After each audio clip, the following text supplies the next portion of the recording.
Opperman Report. Join digital forensic investigator and PI Ed Opperman for an in-depth discussion of conspiracy theories, strategy of New World Order resistance, high-profile court cases in the news, and interviews with expert guests and authors on these topics and more. It's the Opperman Report. And now, here is investigator Ed Opperman.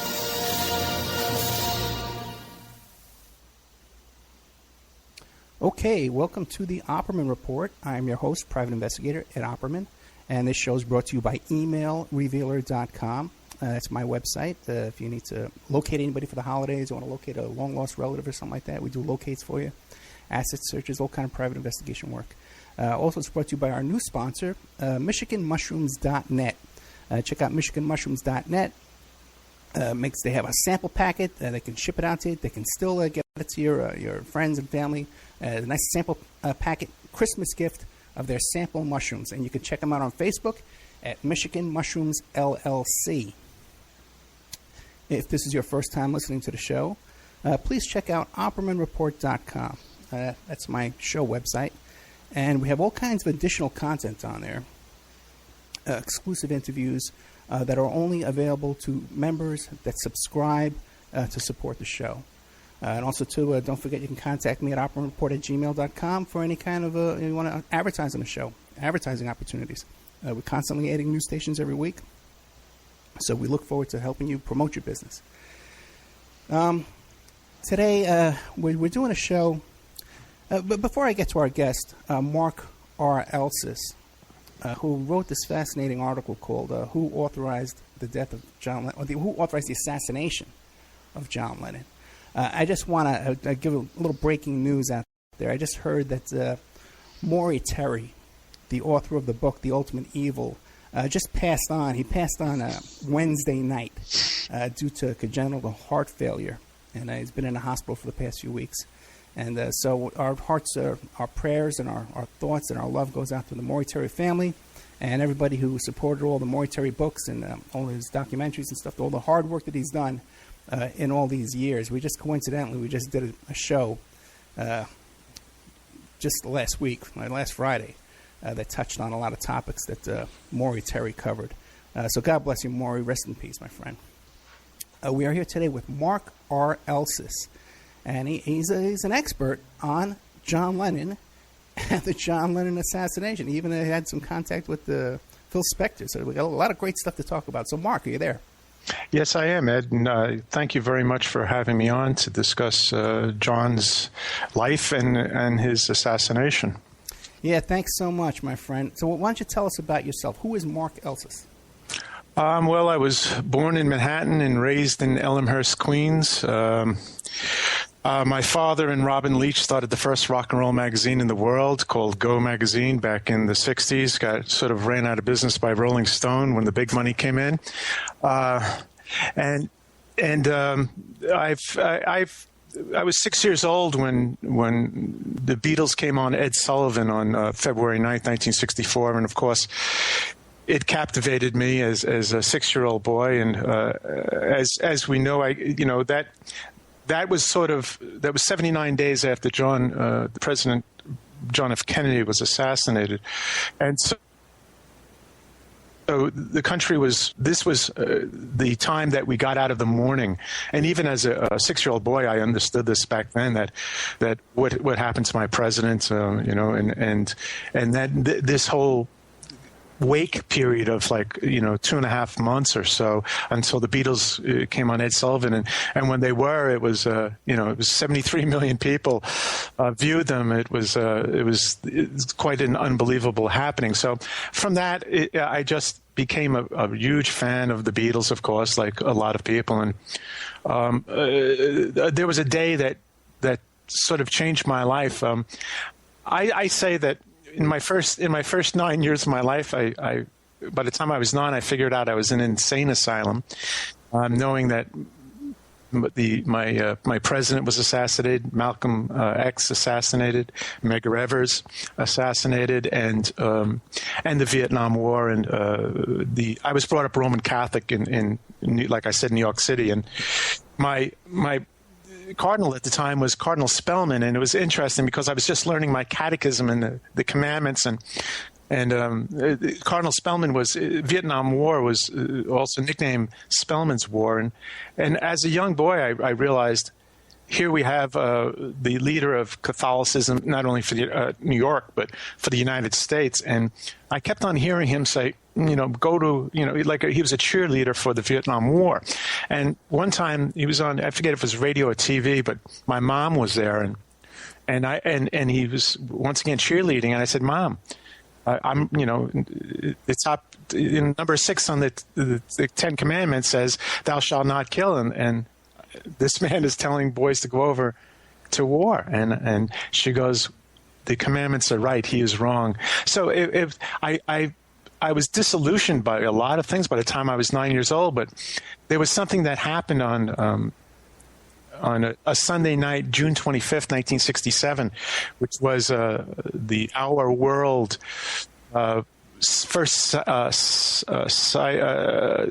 simulcast to the whole world, in which like up to between 400 and 700 million people watched live, including me as a 9.5-year-old boy. And it changed my life because John wrote a song called "All You Need Is Love," and the Beatles ended that performance, 2.5-hour performance of Our World, with that song live, "All You Need Is Love." And so I saw all things around me about killing and assassinations in my young age, and I saw this man talking about love, and then all his work after that, and with Imagine and all of his peace work, and with it just made me grow into a very deep respect for what he stood for in a lot of ways. And I'm not saying he was a perfect person at all, and I mean he had his faults, and we can get into that. But all of his body of work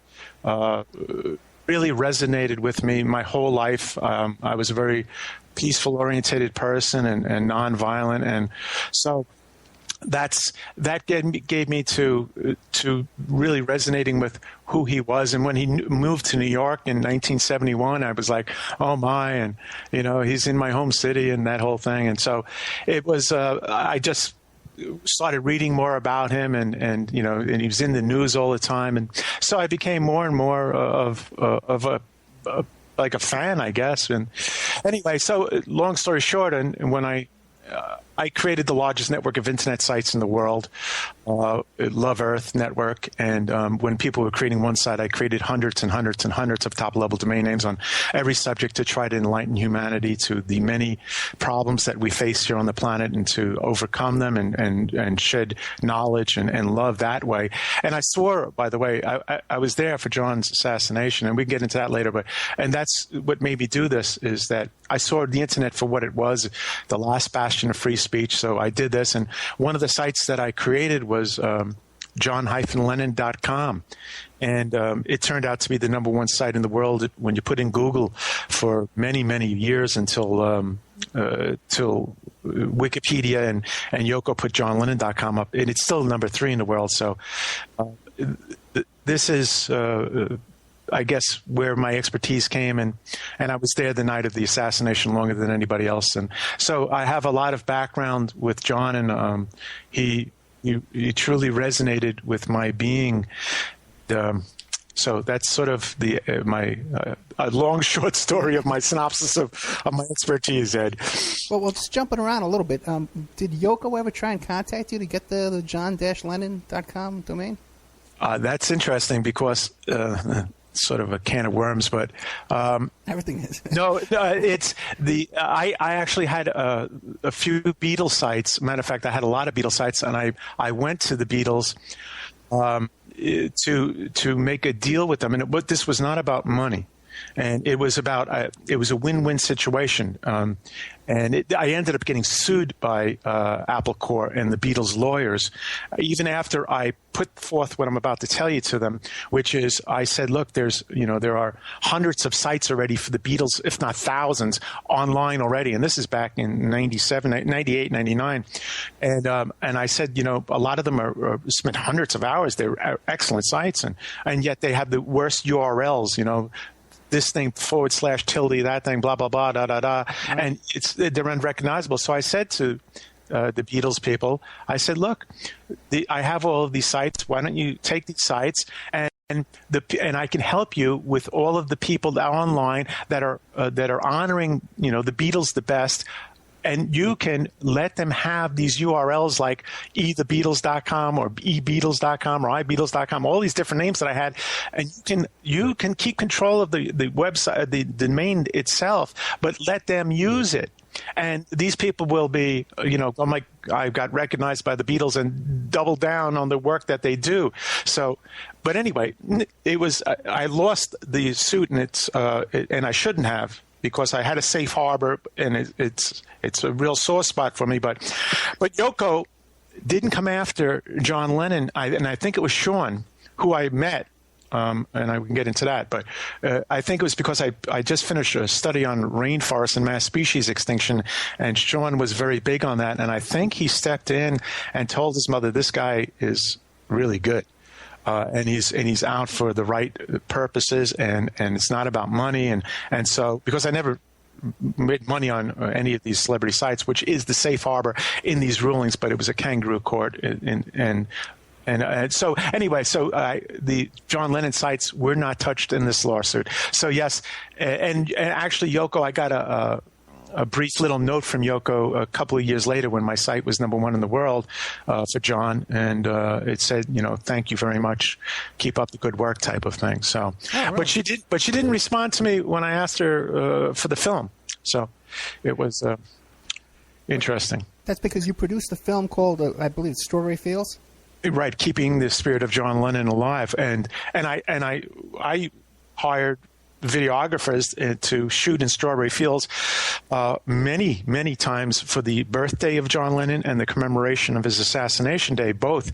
And I told Yoko, I've stopped doing this after my film was made, and I did it many times, and I was up there many times. I did live. Matter of fact, I did a live. I had my own internet show, and I actually a co-host with somebody named Maria Heller. And I know Maria Heller. Yeah, she did all those shows with Dave McGowan.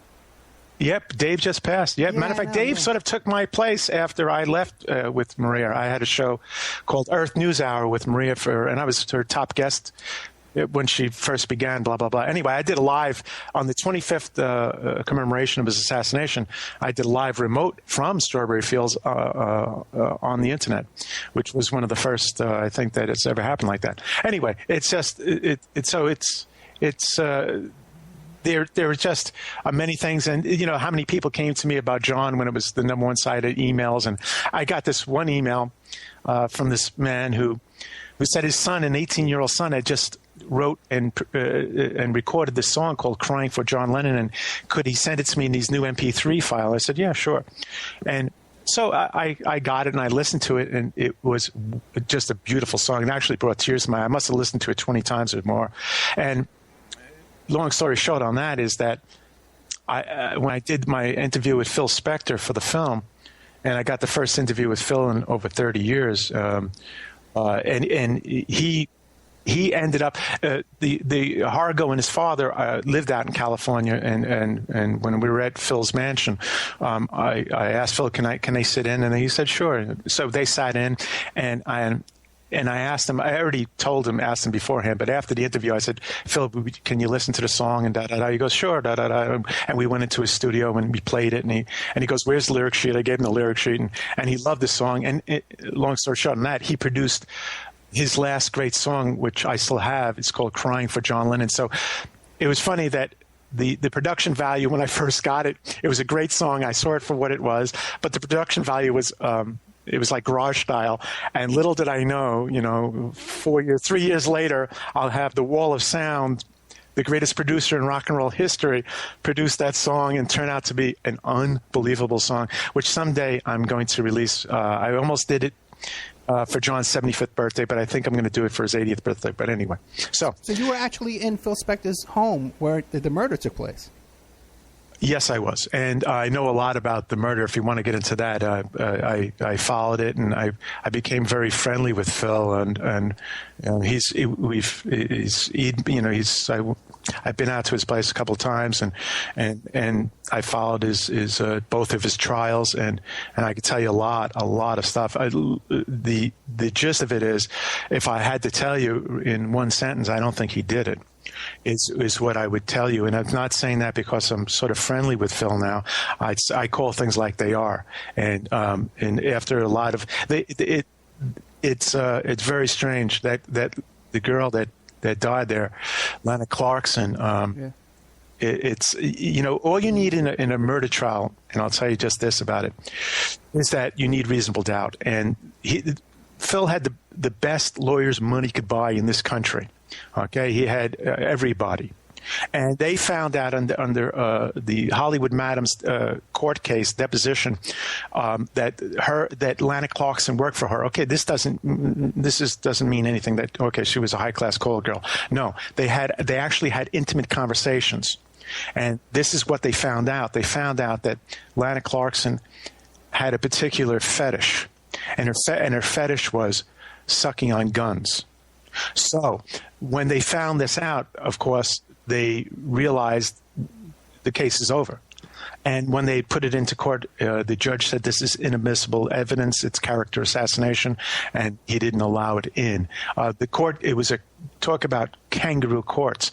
It was a hung jury. The judge on it redid the trial when it was a hung jury, and the first trial was interesting, sort of like the 12 Angry Men type of film, and where the jury foreman took notebooks full of notes, a real bright guy, and he was the guy that didn't change. It ended up it was 7-5 when the judge re-instructed the jury, which is illegal, to a lesser case, which is what they first offered to Phil, manslaughter and illegal discharge of a weapon. He would have got 4.5, 5 years, would have been out in 2.5, 3, and he said no. And anyway, so this foreman of the jury, it was the guy that hung, and it was 10-2, and it was a hung jury. And then they retried Phil. And what they got him on was is that like 30 years before that, he did do things with guns to women. 5 different women they got. But he didn't do this for 30 years. And it was like circumstantial evidence. They didn't have any real forensics on him, and they didn't have the splatter on all these different things. And the guy the limo driver that they said, oh, I might have killed somebody. This guy got a deal to get into the country. All sorts of backroom stuff went on. And as far as I'm concerned, by the way, the interesting thing is this Hollywood Madam wrote them a letter, and they forwarded it to me, and I wasn't allowed to talk about it till after the trial. And I can tell you is that she said, look, I'm not for or against Phil. But what they did to Phil and not allowing this to be admissible evidence in court when it was already it was already in a court proceeding. What does this say when they're out to get you? What does this say for the rest of us? This guy had the best lawyers money could buy, and they screwed him. Which Hollywood Madam was this? Go ahead. Heidi Fleiss? Yeah. Oh, really? So anyway, it was just this is that's the bottom line of the whole thing, is that when they want to get you, they can get anybody with any way they want. And that's what they did with Phil. And it's a damn shame, because here is what I believe the greatest rock and roll producer, ever. I mean, from his first hit in '58 that hit #1 to his whole, You've Lost That Love and Feeling, the song that was played on radio more than any other song in the 20th century he wrote and produced, and all of, and to the Beatles' last album, Let It Be, to John's first few albums, George's first few albums, the Ramones, it goes on and on and on. It's, so it's just to end like that, and his wife Rochelle is a sweetheart and stuck by his side and through a lot of cruel innuendos and all sorts of things. And anyway, it's. Have you been in touch with Phil while he's in prison? Yeah, matter of fact, he sent me early on. He sent me a 4-page letter that was, it's rather personal, but he more or less said, I'm in here with Charles Manson and these type of people, and it wasn't very nice. So, and he's a sweetheart. When my mom died, he sent me a card right away and real condolences, and he's in already. More than 6 years, 6.5 years, almost 7 years. It's going to be coming up in April. 7 years, and he like I said, the plea, and this is not about Phil, but the plea he would have been out in 2.5, 3 years, and he didn't take it because he wasn't guilty. Right. How old is he now? He's going to be 76 on his birthday is the 26th of December. Oh boy, yeah, that's tough. And he's from the Bronx, by the way. Well, all the good people are, man. There you go. Yeah. So it's and I've had some fallouts with Phil, but back and forth. But he's a really highly intelligent man. I'll tell you that. And as I said already, I believe the greatest rock and roll producer ever by far. So it's. Hey, did you ever look in? I'm sure you did. That guy who wrote the book, Dr. Winston O'Boogie. And the John Lennon assassination, how he had that theory about how Phil Spector was behind the assassination of John Lennon. Oh God, yeah. There's, it's like I can't. There's all these unbelievable theories about John Lennon that one of them is Stephen King did it. And, right. Yeah, well, that guy, I can tell you. Here's a story. Okay, my film Strawberry Fields: Keeping the Spirit of John Lennon Alive. I lived on Siesta Key, Florida. I moved down from New York to Siesta Key, the most beautiful beach in the world, perhaps, or one of them. Or it was the number one beach in the United States. Anyway, I lived right across the street, and I just put that film into the Sarasota Film Festival, which is right there, Sarasota. And when this happened, and by the way, my film was the first film that asked the question: was John Lennon assassinated? And if so, by whom and why? And this is part of the film. It's not a huge part, but it's a good part of the film that's saying there's something strange that went on here this night. And I asked this question. I was the first film. The first film that ever did this. And so I put my film into the Sarasota Film Festival, and as it's just about to get, the people are about to accept it, I know it was going to get accepted. I turn on the TV one evening, just the exact same time they're deliberating on which ones to accept in their film festival, and I see on the local channel that this guy, who Lightfoot is his name, which I knew, because I know of all the different conspiracies about it, or the stories, the crazy stories. And I see this guy in the Sarasota City Council, and he gets up, and luckily it was on video. This is back in 2008, I guess it was. And he gets up, and they ask him, do you have an appointment? He goes, no. And they said, okay, you can come up anyway. And he comes up, and he goes, John Lennon was assassinated, and he was assassinated by Stephen King. And Stephen King lives on Casey Key, which is the key one south of Siesta, but it's not in Sarasota City vicinity.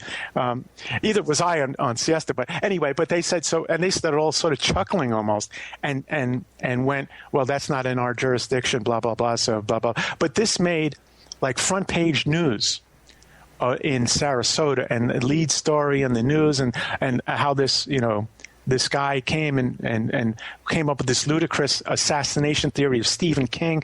And I went to myself, holy blank. This is the CIA at work 29 years after the fact. This was, it was, to me, this is, so my film, of course, they're not going to now let my film into the Sarasota Film Festival, which they didn't.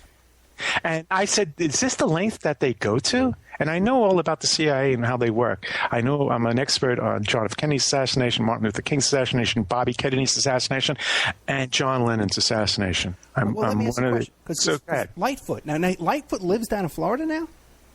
He lived in California. Because he was living in New York. Because when the assassinations first happened, he used to go around and put posters up all over the place with the Stephen King theory assassination. Right. Yeah. Him and another guy named Ripperman. Do you know that name? Weberman. No, not Weberman. I'm talking to AJ Weberman more tomorrow, as a matter of fact. I've known AJ for years. Yeah, I remember him from way back when too, which is interesting. I just went to the Wayback Machine to get Salvatore Gusti. I never pronounce his last name. It's a pseudonym anyway. But his book, and because his site has been taken down, and I started going into to see, because he wrote one of the better books. There's really only, as far as I'm concerned, 2 books written on the assassination of John, which is Fenton Bresler's book, Who Killed John Lennon, which came out in 1989, and Salvatore's book, which came out in, I think, 2005.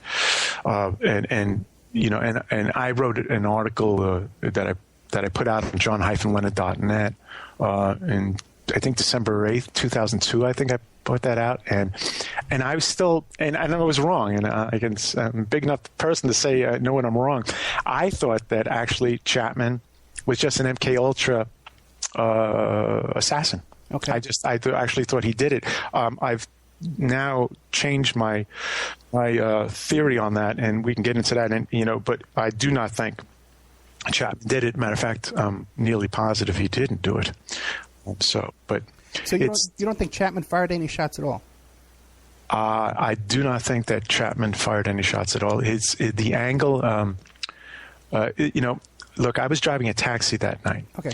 All right, and it was like the warmest December 8th on record in New York City. It hit 64 degrees that day. I had my sunroof open. I used to drive a beautiful little Peugeot 504, and I, at about 10 o'clock that night, I was coming up Central Park West, and when I was empty, if I was near the Dakota, I'd go by the Dakota on purpose, and I'd go by very slowly. Well, I made a left onto 72nd Street, and I was going literally 1 mile an hour by the Dakota, and I looked over, and I'm a very clairvoyant person. Matter of fact, it's a resonance with.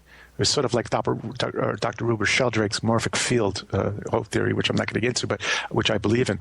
And I resonated so much with John Lennon. I passed by, and I saw Chapman, and my little voice in my head went, "This SOB is lurking in the darkness. Something's wrong. Stop the taxi, Mark. Stop the cab. Stop. Something's wrong." And I saw Chapman. When I saw him there, 10 o'clock, less than an hour before it happened, he was on the right side of the entry, whereas the doorman is on the left side in his booth. And so when John got left off at the curb by the limousine driver, who, by the way, nobody knows except for I do, his name.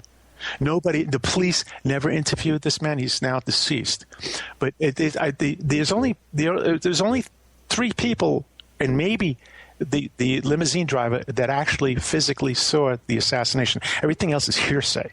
Okay, I mean, Yoko was way in front by all account. She was and which is very, very strange in and of itself, that you get out of a limousine on the curb of 72nd Street when they could have driven in, but it was such a beautiful night or whatever, and they let him out on the curb, and John is way behind Yoko, which I don't understand, but yet that's the way. Let me ask you a question too. What do you make of the accounts you hear that Yoko had an entourage with her of several people with her? Because you never hear their names either. I don't know of that. Okay. It's just, but to jump, which I always tangentially do. I was known as anyway. I knew a lot of people in the club scene in New York at the time, from like John Belushi to Andy Warhol type of thing, and I used to go around asking people, who do you think? Do you think that Yoko had anything to do with it? And I'll tell you, like 85% of people or more instantaneously said yes. And I found this, I know there was this really despising of Yoko from the breaking up of the Beatles thing and all that, and the succubus kind of thing that she was, and blah blah blah blah blah. But there was more to it. There was a lot of people that actually went into it a lot more with me. But anyway, the physical scene of it is that Chapman's on the right hand side.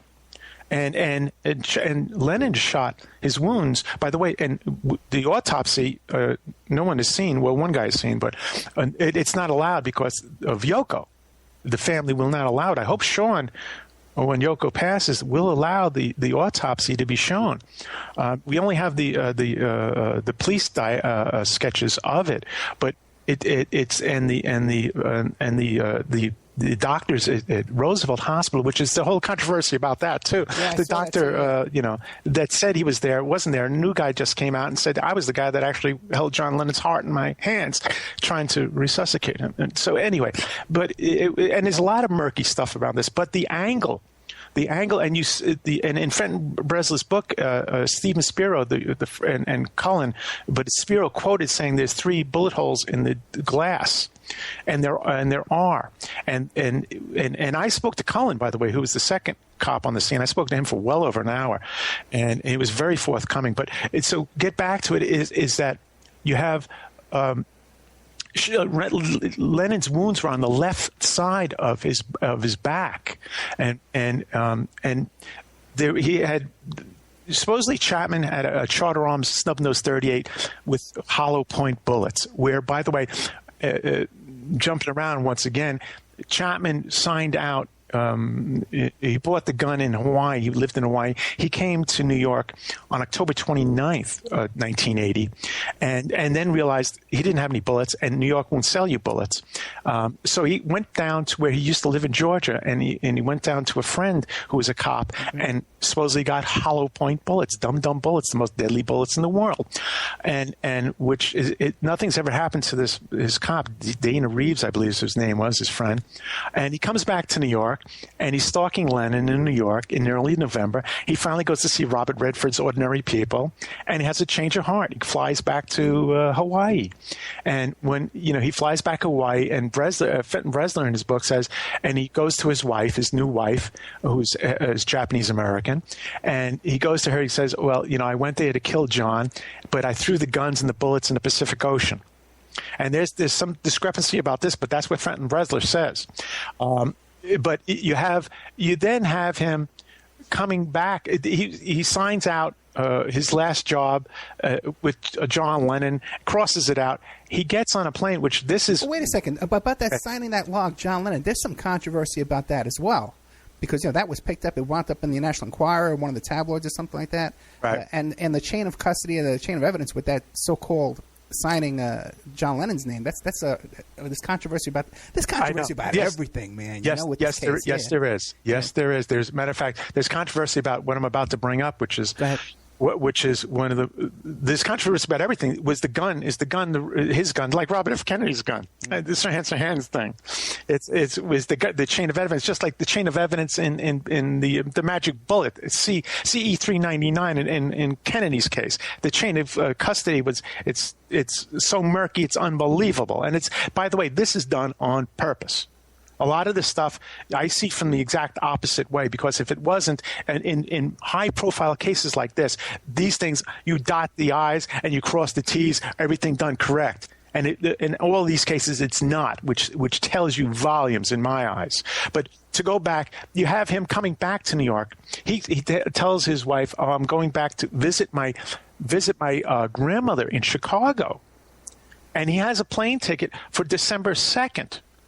And then nobody knows that he's gone through to New York, or his friends and his wife, and they find, or somebody changed it, or they got a new ticket. I don't know what happened, but they found the ticket that he left December 6th and got to New York and stayed at the YMCA, and then was changed to Sheraton and accosted James Taylor on the 7th, right, and was probably high on cocaine. He made all these stops with this cab driver, offered him cocaine, and was hanging out.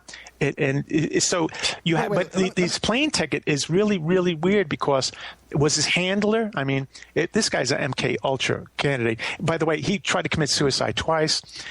This is when they get to you. Just like Sirhan when he fell off the horse and he was hospitalized, they get to you like this. And by the way, they had the same defense psychiatrist as Sirhan as Chapman. And both of them, like Sirhan wrote that, RFK must die, RFK must die, RFK must die. Chapman had the same thing. John Lennon, Catcher in the Rye, John Lennon must die. Catcher in the Rye, John Lennon must die. And here's another strange thing, which, I jump all over the place because that's the way my train of thought goes. But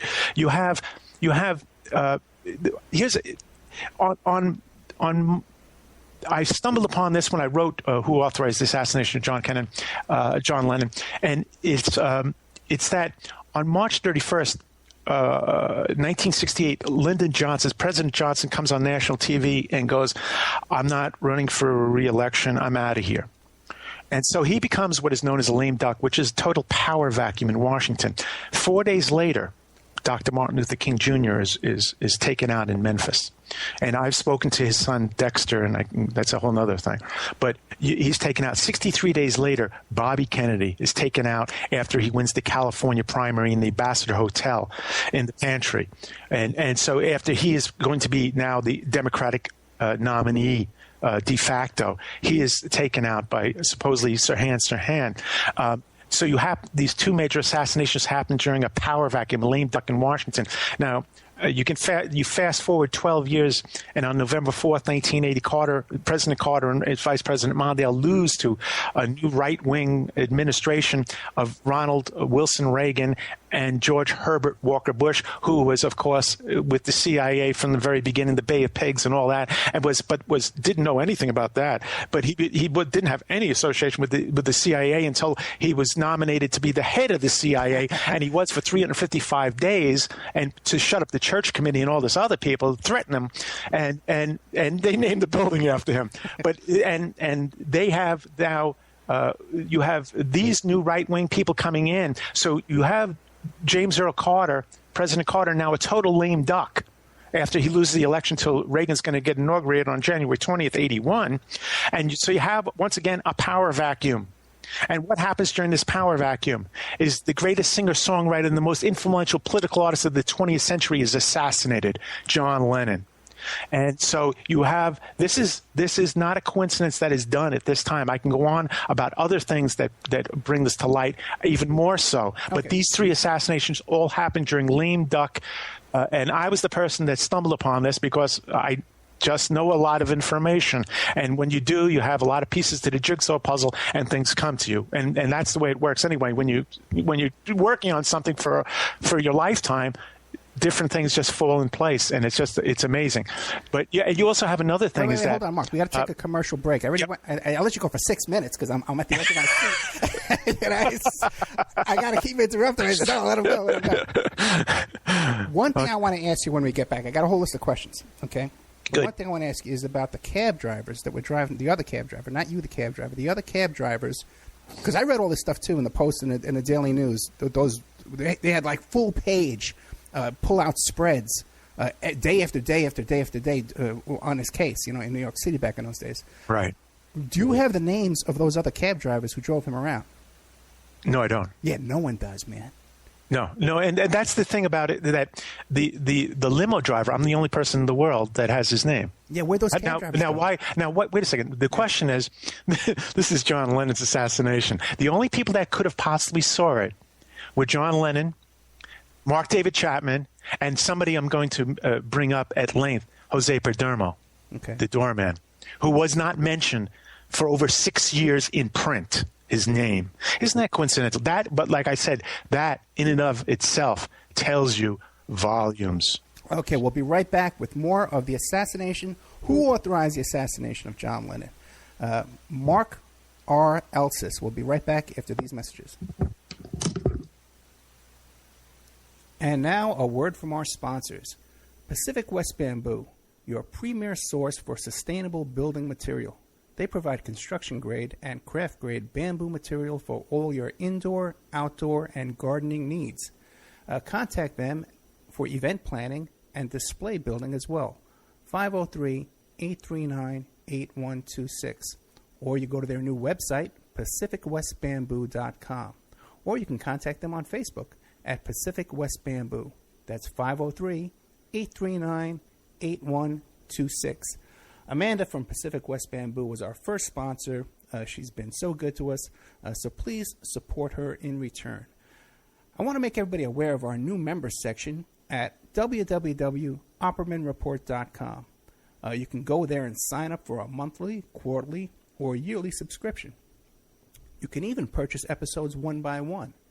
You get full access to brand new original content, new guests, new uncensored interviews, my own investigations and reports, and we're going to be adding sections with documents, images, police reports, either provided by myself or by my guests, or for my own investigations, my own reports.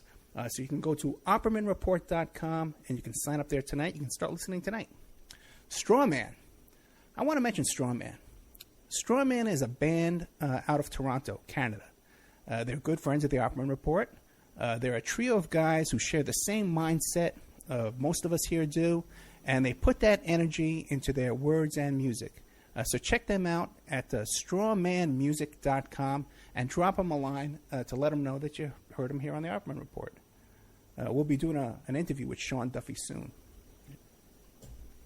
You can get an autographed copy of my book, How to Succeed as a Private Investigator, by visiting my PI website, emailrevealer.com.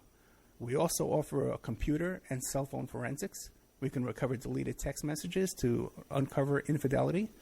We offer asset searches, locates, email tracing, background reports, and we can even trace your spouse's email address back to internet dating websites to catch them cheating online.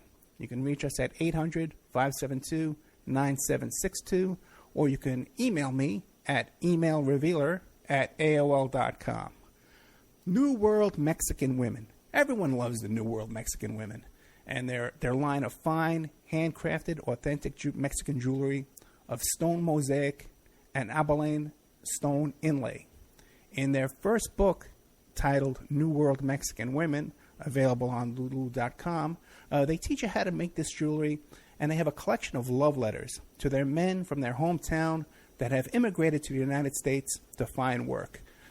They have also published a new book entitled Azuquina to the Rodeo. It's about a young girl that falls in love with a rodeo bull rider, and she runs away with him without telling her family. You can find the New World Mexican Women by Googling New World Mexican Women. And you can ask them about their deals on wholesaling their fine jewelry and all of the other projects that they have going on. If you'd like to have your business or website advertised here and promoted all over the world on dozens of stations every day, give us a call at 800-572-9762 or email oppermanreport@gmail.com. And now back to our show.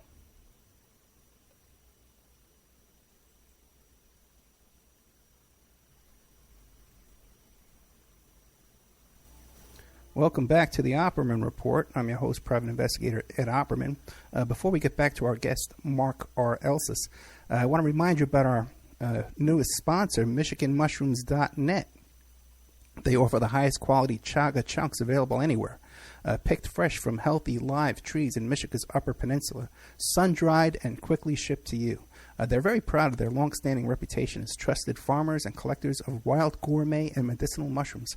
Customer service and offering high-quality products is very important to them. They have a strict grading system that begins in the woods, and they'd rather pass up a chunk that looks bad instead of trying to pass it off onto you, the customer. Additionally, they're recognized by the state of Michigan as mushroom experts. They are certified by the Department of Agriculture to sell 20 different species of mushrooms.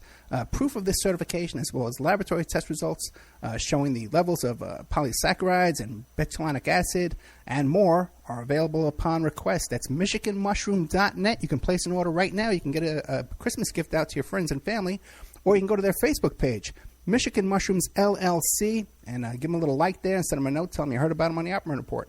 We're here with Mark R. Elsis, who's a fascinating guy, man. We got a lot in common, bro. You know, let me tell you a couple of things. First of all, I'm going to get so much hate mail after this. Whenever I have another New Yorker on the show, because it's played all over. It's played in South Africa and England and Ireland. They say, Ed, no, we can't understand either one of you now. We can't understand you or the guest. Yes, we have that.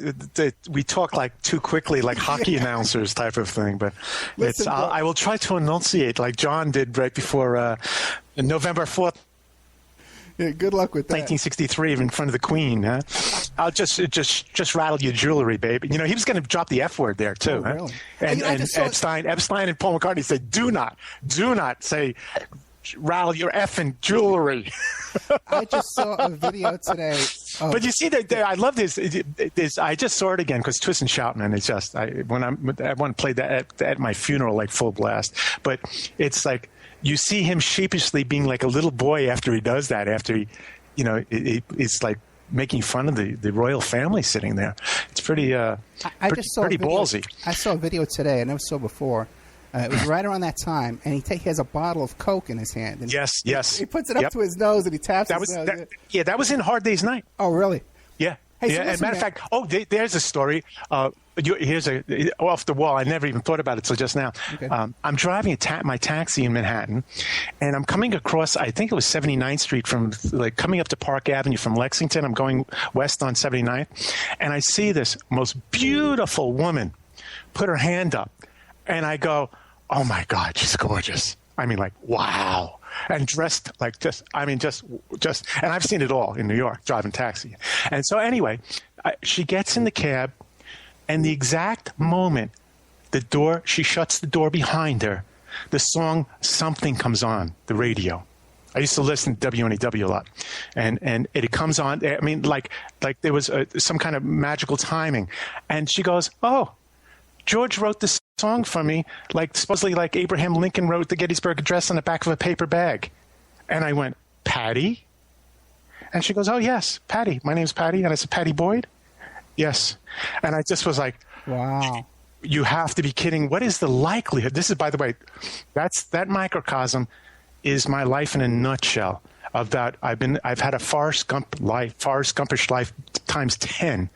And to have that kind of coincidence happen is like, it just, but I wanted to say something that you think that was strange because of, like I was saying, and you can ask me any question after this. I just wanted to get this out because I put it in front of me during the break, and it's real important, is that in mid-November of 1980, I told all my close friends John Lennon was about to be assassinated.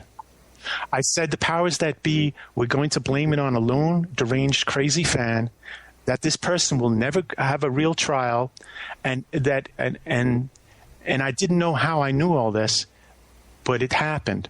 When I came back to my local bar on that Friday, December 12th, and I walked into the bar, my friends who, turned out to be doctors and lawyers, Ivy League, and not just and some middle class guys, and they came up to me, and they were. The adjectives are hard to describe it, but they were in awe, and they were mocking me out of fear at the same time. And I said this, quote unquote, John Lennon, just to prove John Lennon was a prophet for peace, New York City is going to have the coldest Christmas ever on record, close quote. By the way, this is the one time in my life I do not remember saying it, like it coming from me. This thing, and I know this sounds like strange, like talking in tongues type of thing. And if somebody else said this, I'd go, yeah, all right, sure, bud. But this, I'm telling you, this came from somewhere else. And what happened 13 days later is New York City had the coldest Christmas ever on record in New York City's history. One of my friends who became a major CFO in Wall Street, and he just died, man. And he came up to me and he went, who the F are you? Because he was like, this is impossible. You knew John Lennon was going to assassinate. They're going to blame it on lone crazy deranged fan. You came out, and I realized that wasn't even you talking, Mark. And he said it was going to be the coldest Christmas ever on record just to prove John Lennon was a prophet for peace. And we had the coldest Christmas ever on record in New York City's history. And it was like, whoa. So this is what I mean about when you resonate with somebody, sometimes the strangest things happen. And I was there, by the way, and I can tell you a lot of things. I was there for 9 hours. I was driving a taxi that night. After I passed by it, I had a fare when I heard Vince Scelsa come on and say John Lennon's been shot. And I just went, oh, my God. I just was there, less than an hour ago. And I was like, oh, geez. And then he comes on a few minutes later crying, Vince Scelsa crying, my favorite DJ. and saying John Lennon has passed. And I dropped this lady off, and I went right to Dakota, and I was there for 9 hours, from 11:45 till 8:45 the next morning. And I swore on his blood, John's blood, that I'm going to change the world, or else they're going to have to shoot me in the back. And ever since that day, I've done everything I can, including creating the largest network of internet sites in the world, and throwing rallies in front of the White House and the United Nations, and giving it to Michael Jackson, and telling John Denver to go over to Russia and to play music behind the Iron Curtain for the first person, and on and on and on and on and on, and stuff that I've done just to try to make this world a better place for our future generations. So it's now, go ahead, ask me any question. Well, I was going to say, it's a shame you didn't have a camera in those 9 hours, like back in the days. I thought of that today. Yeah.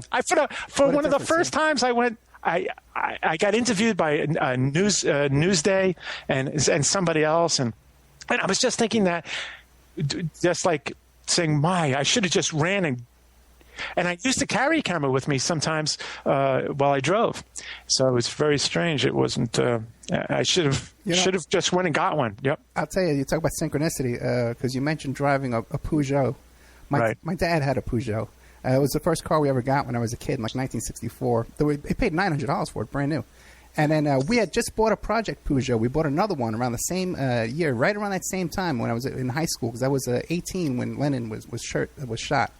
So we bought another Peugeot project car that we were working on in the driveway at that same time. You mentioned, yeah, they were like experimental cars for taxis. Oh, really?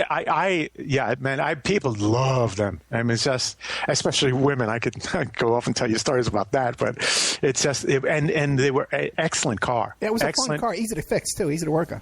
And great brakes, and I have a photogenic memory, so in many respects, and I'd figure out every light sequence in the city and know the traffic flows. I just blow people's minds. Anyway, it's just, let's get back to John. Let me ask you some quick questions. Yeah. What do you know about? There's a theory out there, or a story, or a rumor that Chapman mailed some bullets to Kenneth Anger. I don't know. Never heard of it. Okay. Who's Kenneth Anger? He was the Satanist guy that did those movies, those satanic movies, and he even had he had Bobby Boozley in one of his movies. I don't know of him. That's interesting. And he there's a whole connection to this. Yeah. Now, because of the Dakota, which was the Rosemary's Baby and all the people and da da da da da. Okay, I'll give you a lot of stuff. Okay, one is just last week, May Pang said that Yoko was a witch and doing witchcraft at the Dakota. I wouldn't put anything past Yoko. I'm not here to badmouth people. Okay. But I it's just I have some other things that I'm not going to say. Is sort of, which is I don't hold myself back very often. But I think that there's more to it than. So I would say put out his autopsy. Now, there's only two reasons why she wouldn't put out let his autopsy be public. That is, number one, fear for her own life, because she knows that he was shot from the left side and Chapman was on the right side, and that's an impossibility. And the freaking 3 bullets in the glass windows had to be shot from the left side. Had to be. So, and these, by the way, John's wounds, they were, when the forensic pathologist did his autopsy, they called it group shot. What that means is that somebody knew what they were doing. The wounds were so close together through his back, and they used dum-dum bullets, supposedly, and there might have been more than the 5 bullets. They supposedly only 5 shots in his Charter Arms 38 snub nose with dum-dum bullets, hollow point bullets, and yet 4 of them hit Lennon, 3 went through him, 2 cleanly through him, and 1 missed. There go the 3 holes in the glass that was quoted by Spiro in Bresler's books, and there's photographs of this and videos of this. But you also have one got caught in his coat on the way out of his body. So there was 7 entry and exit wounds, and cut his aorta open. But what I'm saying is, dum-dum bullets is another thing. Dum-dum bullets are made to go into and flatten out. Right. And so they're not made to go clean through and through you. Did you ever see the video by Rod Harrell? Teflon-coated bullets or other kind of bullets. Did you ever see the video by Rod Harrell? About the John Lennon assassination? Because he took all the archive footage all the newspaper articles, all the photos, and he counted the bullet holes. And there's no doubt that there's more bullet holes than there were bullets in the gun. It's impossible. Yeah, this is it's just very strange. That's what I'm saying. There's Chapman there, and like I was saying when we left to go to the break, the limousine driver.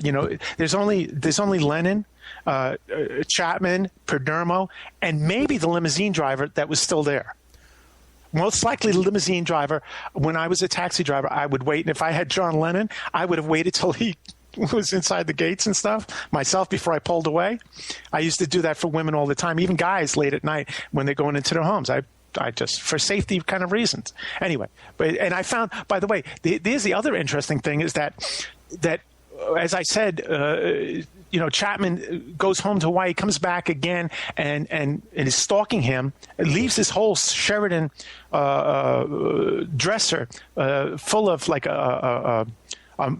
all different items, like a ceremonial type of thing, and you have him going, and he's found with what, $2,200+ in his pocket, and he's an unemployed guy. Where's he getting the money? But beside that, you have him. I just lost my train of thought. Well, let me stop you for a second. Yeah, go ahead. Okay, let's get into a couple of things. Because, you know what? Let's go way back to, I was talking about Kenneth Anger, the Satanist. Right. What do you make of Chapman's connection to the Church of Scientology? I have more of a problem with his World Vision connection. Okay, but okay. And the Scientologist, this is. I'll go to Tom Cruise in that one. I'm not an expert on Scientology. The things that I've heard from it sort of rub me the wrong way, but mostly all major religions rub me the wrong way. It's sort of like opium for the masses type of thing for my taste. But it's now when I started the show, I mentioned Maury Terry and the book The Ultimate Evil. Are you familiar with that work? Nope. Okay. Nope. He wrote this book about this cult in New York City called the Process Church of the Final Judgment. That was a satanic cult, and they were behind the Son of Sam murders. Okay. Which ruined, by the way. Which let me interject. Go ahead. Which ruined. I just had my first car. And I had my first second really beautiful girlfriend, and she had the color hair. He was whacking people in New York City, and one in Queens or two in Queens where I lived. I mean, it was like we couldn't make out in the car. I was pissed off at that guy, Berkowitz, and his whole Son of Sam crap. And he probably couldn't have been the only person that did that, by the way. Right. That's what the whole this. That's what I did. Yeah, that's why I do know about what you're talking about. Right. Okay. Yeah. So this was a cult called the Process Church of the Final Judgment, the satanic cult. Now, did you know that Sirhan used to attend parties with that cult in California? Yeah, no, I didn't know that. Yeah. Right. So there's a lot involved in this. Here you have Roman Polanski uses the Dakota. Roman Polanski too, and his wife were Sharon, right? Right. They were the RFK, Mansons. Right. RFK. What do you call them? But they were also RFK campaign managers. And they're all connected up with this Process Church, which is an offshoot, by the way, of the Church of Scientology. Who Polanski, by the way, what he did and he got away with it and ran away was quite an interesting kind of thing, and gets the Academy Award too on top of it after what he did to that. Anyway, seems to be able to dance between the raindrops. Good old Roman Polanski. Yeah, he sure does. Yeah, and people are like same with Woody Allen type of thing. But anyway, it's somehow you go back to Hinckley. By the way, you have Ronald Reagan getting into office, and the whole thing about Bush finagling his way into being the vice president, sort of like LBJ finagled his way in. And I'm not going to get into that whole backstory, but how he got onto the nomination of JFK at the convention. But Bush, who called Reagan voodoo economics and all this kind of other stuff, and so he becomes his vice president. And on his 69th day of office, as he's leaving the Hilton in Washington, it was, or the Hyatt. Anyway, the car is not where it's supposed to be, this limousine, and the Secret Service are not in their proper procedure, and all of a sudden this kid Hinckley, whose father was the president of World Vision, which is a front group for the CIA, And you have, and who, by the way, Chapman worked for. Yeah. And you have, and Hinckley, so he's the son of this, and he fought Reagan. Reagan didn't get shot by Hinckley's bullet, by the way. Reagan got shot by a CIA little freaking disc that was shot from above. Even Janie Woodruff, before she became a counsel and foreign relations person, actually said this. She said the shot came from above. They got Reagan. There's no way, and John Judge has proved this. He's gone now too, but anyway. But you have Hinckley, whose father and George Herbert Walker Bush and the Bush family know each other forever. They're both CIA. They're both oil men from Texas. So you have using their own son as a patsy to do this, and then on top of it, you have Neil Bush, George Herbert Walker Bush's son, and they were, by the way, they wanted to get to Reagan to Bethesda, Walter Reed, huh? They were trying to get him to Walter Reed, and they go, they'll kill him there. But let's bring him to George Washington, a private hospital. Thank you very much. Hey, talking about World Vision, did you know there's a connection with World Vision to the People's Temple, Jonestown, Guyana, as well? Well, that's another whole setup. They were down there as well, yeah. Yeah, that whole thing. It just what got me when that happened was that after 5 days they had 500 and something people counted, and they came out with an excuse that said, "Oh, the bodies were lying on top of each other." I said, "Whoa, something's wrong here." I mean, this was actually as it was happening. They were counting the bodies. I knew that And once again, John Judge has done stuff on that. He's passed. But you go back to the World Vision again and Hinckley, and Hinckley. So Hinckley is supposedly the assassin of Ronald Reagan. Ronald Reagan, the thing that hit him, this little disc that hit him, just missed his heart and his aorta by a quarter of an inch or something. And so he makes it through. But who would have been president? Who has the most to gain? Who gains from this? It's the vice president, of course. And the guy with the nuclear football ran away. And so you have the family of Hinckley and Neil Bush, his son, who stole how many hundreds of millions of dollars from Silverado in the savings and loan scandal, he was going to have dinner the next night. I mean, Hinckley's brother, the older brother, was having dinner the next night in Denver at Neil Bush's house. And this came out in the Houston Chronicle, and David Brinkley even said this. So you have this connection that is now down the memory hole of people. And the other thing is both of them had the freaking tripwire, the MK Ultra tripwire of using Catcher in the Rye. The book, Salinger's book. Both Hinckley and Chapman were connected with this book and connected with World Vision and connected with George Herbert Walker Bush and the CIA. Big time. So it's just... Go ahead. Next question. Next question is we've got to take another commercial break. It's been a half hour, man. All right. I know. Listen. I'm into all the same stuff. I know you got to listen to some of my shows that I did with the Jonestown survivors and stuff, and even the show we did just about Maury Terry. I just did one last week with one of the guys that was Larry Flint's bodyguards. It was all hooked up with that the murderer. Yeah. Is it once you start? I've been in this for a long time. I mean, I'm writing a major article right now that I'm going to put on about John F. Kennedy's assassination. I have stuff that actually I have smoking gun.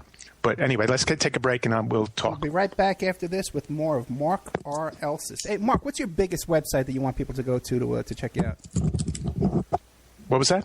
What is your main website that you want people to go check out your work? Well, you can go to my film is at strawberryfields.net, and my two major sites for John are john-lennon.com and john-lennon.net. And also, if you just put it Mark R. Elsis, Elsis, you come up with a ton of stuff. Yeah, and there's a ton. Yeah, or just put in you go to put in Love Earth Network, LOVEARTH Network, and you'll see the network that I created with hundreds and hundreds and hundreds and hundreds of sites. I own George Walker Bush. I have sites for almost every type of thing you could want. So it's. We'll be right back after this with more of Mark R. Elsis. And now a word from our sponsors. Pacific West Bamboo, your premier source for sustainable building material. They provide construction-grade and craft-grade bamboo material for all your indoor, outdoor, and gardening needs. Contact them for event planning and display building as well. 503-839-8126. Or you go to their new website, pacificwestbamboo.com. Or you can contact them on Facebook at Pacific West Bamboo. That's 503-839-8126. Amanda from Pacific West Bamboo was our first sponsor. She's been so good to us, so please support her in return. I want to make everybody aware of our new members section at www.oppermanreport.com. You can go there and sign up for a monthly, quarterly, or yearly subscription. You can even purchase episodes one by one.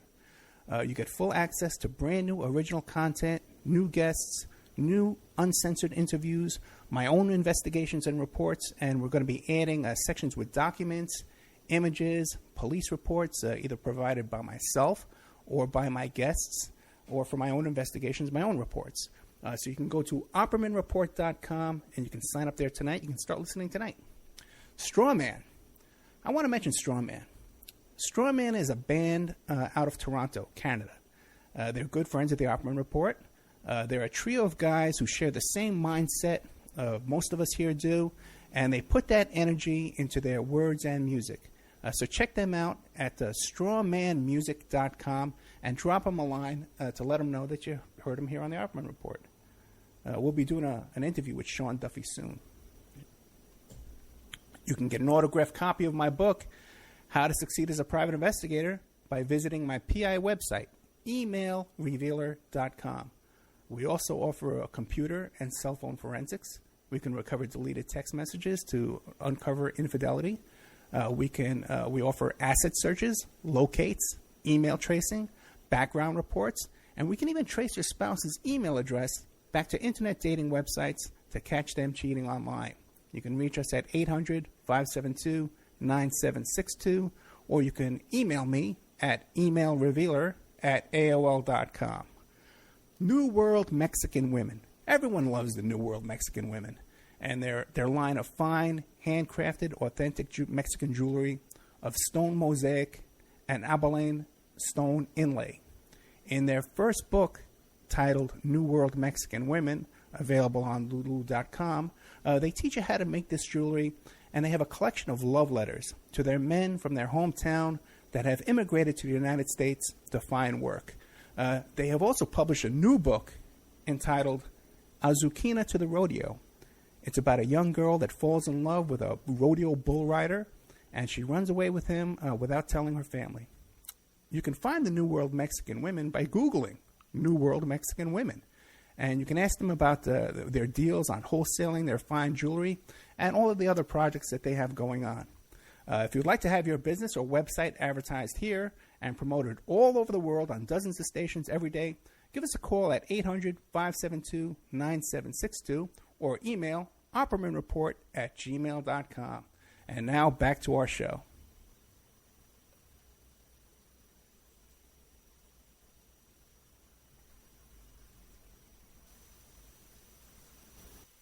Welcome back to the Opperman Report. We're here with Mark R. Elsis. We're discussing the murder of John Lennon.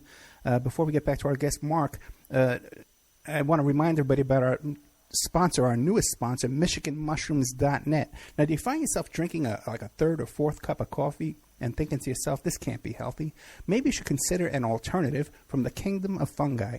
MichiganMushrooms.net has a variety of different mushrooms that can be made into teas for a smarter alternative without the jitters. Chris over there was telling me that he actually takes the chaga mushroom and he mixes it with his coffee. So you can actually make like a coffee additive to these things as well. Now, they have reishi mushrooms, known in China as the mushroom of immortality, and chaga mushrooms, known as the diamond of the forest. They harvest from the pristine wildlands of northern Michigan and offer them for some of the best prices available online. Check out MichiganMushrooms.net. Go to Facebook, Michigan Mushrooms LLC. We're here with Mark R. Elsis. Okay. Let me hit you with this, because you keep saying that there's only three guys who saw what was going on. What do you make of Paul Gorish, the photographer?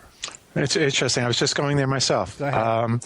You have Chapman waiting all day for John. He missed him, and then he gets the nanny with Sean, and he says "beautiful boy" to him, and he's waiting, and Lennon, that day, by the way, he had a photo shoot with Annie Leibovitz, who did the shoot with him on the Rolling Stone cover that came out in January, issue 335, and you have then the radio interview with his last radio interview with from the guy out in San Francisco, and you have him coming down at around 5-ish to get into his limousine, but his limousine is not there, which I find, let me see, real interesting. You're going to pick up John Lennon, and where were you? So you have him waiting around, and as he's waiting around, you have Chapman with the newly released Double Fantasy album, and he asked John. So now this is the second time. He came once in late October to early November, and now he's there for a second time stalking John. He finally has him. And he's not running away, as we know after what happened 5 hours later, or almost 5 hours later. He didn't leave, which he could have. He had John, as you see the picture that's taken of him signing the autograph and asking for anything else. John's asking him. He's very nice to him. He sort of has a smile, smirk on his face. And you have a perfect chance of him taking out the gun and putting it to the back of Lennon's head right there and blowing his brains out. Now, I don't understand why he didn't do it then, and I don't understand why his limousine wasn't there. And he had to get a ride to the record plant where he went to mix Walking on Thin Ice and used his old guitar, by the way, in that session. But you had him hitch a ride supposedly with the radio interviewer, that limousine that got him there. So I don't know what happened to his limousine, but yeah, that picture with, and then he said, "You want to stick around? You might not see him again," or something like that, to Paul, the photographer, when he leaves at, I don't know, around 8:30 or something. Right. So and he's hanging out there. And there's another supposed thing that during this time he's talking to one Jose Perdermo, who's the outside watchman. In that little booth on the left-hand side of the entryway to the Dakota, of the archway. And you have Perdermo, who is him, the limousine, Chapman and John are the only people that were there, maybe not the limousine driver, like I said. And so you don't have Jose Perdermo mentioned. Matter of fact, he's confused with the inside doorman called Jay Hastings, who, of course, looks nothing like him.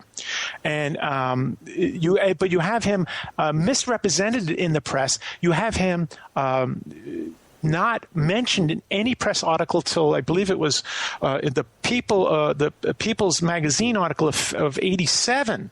Which he's first mentioned, his name Jose Perdermo. Now, John Lennon had a on Shave Fish, his greatest hits album, which I gave everybody. I bought like 15 copies of that in '75, I think, and gave them out for Christmas gifts.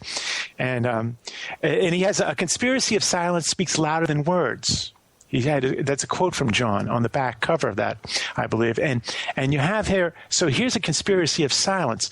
The person who is, and they've talked about, by the way, they talked about all these other people, like might have been, or they were right there, or maybe they were there. And John Lennon and Chapman's favorite artist is John Lennon. It wasn't. It was Todd Rundgren. So you have all of the media going into their, I don't know, the CIA mode.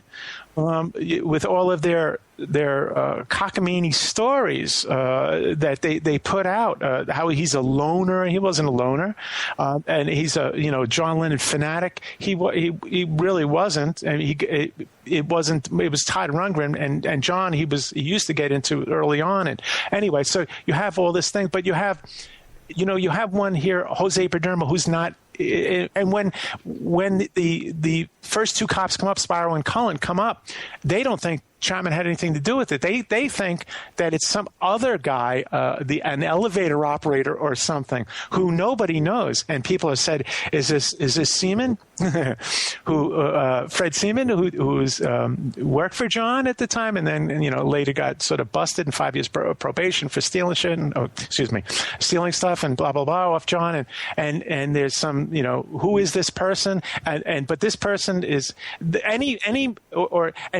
did Perdermo shoot him? And Perdermo's background, by the way, is he was an Castro Cuban working with Operation 40. He was the head of Operation 40 in Miami for 10 years. And he's an assassin. Okay? So, and he supposedly, Frank Sturgis, just and blah blah. He supposedly died in '74 and na. But this is probably didn't happen. And from the admission, this is how I see things more and more and more as I've gotten older in my life. It's the admission of him that lays the guilt at him. And if he didn't do it, then maybe someone else did do it. But it's not going to be some elevator operator or something that stumbles on into it that might have worked at the Dakota or whatever, because a real mechanic is not going to stay around there. They're going to drop the gun with Chapman's prints on it already, and did they ever do a paraffin test on Chapman? Did they ever release anything like that? Or did Chapman, when Chapman was about to go to in early June, he's supposed to go to trial. And Jonathan Marks, his lawyer, is all set up for the trial. And, they're going to plead temporary insanity and that thing. And they think they're going to get him off. And all of a sudden, he hears a male voice in his head. And he pleads guilty. And it's like, wait a second, he hears a male voice in his head. I wanted to do a Freedom of Information Act on who visited him in prison. Where did he get this male voice in his head? This little male voice in his head, quote unquote, in Breslau's book. It's sort of like, did Larry Silverstein go to the dermatologist appointment on 9/11? Let me do a Freedom of Information on that too, because I don't think he did. I think it's just a made up story. Anyway, but you have Jose Perdermo there not being mentioned for more than 6 years, and he's the only witness. And when it happens, he goes, "Do you know what you've done?" First, he supposedly screamed, "Leave, get out of here." Now, where did that come from? Because, who heard him say that? But these things are out in the public domain now, and it's in quotes from something, And he goes, "Do you know what you've done?" And that has been corroborated. "I just shot John Lennon," Chapman said. And Chapman said, he didn't know it. And he said, "Mr. Lennon," but Chapman then, when he was in court, said, "No, I never said that." And so John couldn't have turned around like that. And by the way, to get shot where John got shot, and to then walk where he walked to and come in and go up like the 5 or 6 stairs to collapse in the inner lobby with 7 entry and exit wounds in you is quite the feat. And the angle, like I said, if Chapman's on the right, Lennon gets shot from the left angle into his left side. This is an impossibility. Totally, totally impossible. And who was on the left side? Well, Perdermo is on that left side. And Perdermo's an assassin. Perdermo is CIA. Perdermo is not mentioned for 6 years, and he's sitting there, and nobody. It's just like, what? What is going on? And so you have the most flimsy, and the case was an open and shut case, for the police. And why is it an open and shut case? This is because the guy confessed. Within 3 hours, I did it, and I wanted I wanted notoriety. He didn't want notoriety. It's like all of these stories they were put out. It's sort of like the Oswald stories were put out. Like Prouty says he was in He was in church of something New Zealand, and he reads the paper, and it's like, hell, they know all the background of Oswald within no time at all. It's like, and he knew because he was the black ops guy. Him and Cord Meyer. And so anyway, you have all of this just unbelievable amount of circumstantial evidence that said Chapman didn't do it, and Perdermo was in the position to do it, and nobody mentions Perdermo, and maybe Perdermo was there just to oversee it. Maybe there was a real mechanic. Maybe there was a real mechanic, like Salvatore said, that comes out of the elevator and gets him. But that can't happen either, because it doesn't work with the bullet holes in the glass, unless there were 2 guns being fired and more bullets, because the angle from where Perdermo most likely shoots Lennon and the bullets go through him, then hit that glass.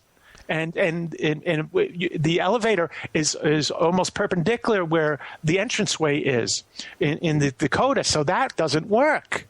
Well, there is a quote from one of the cops, one of the first arresting officers, that he held Chapman between himself because he thought there was another shooter. Right.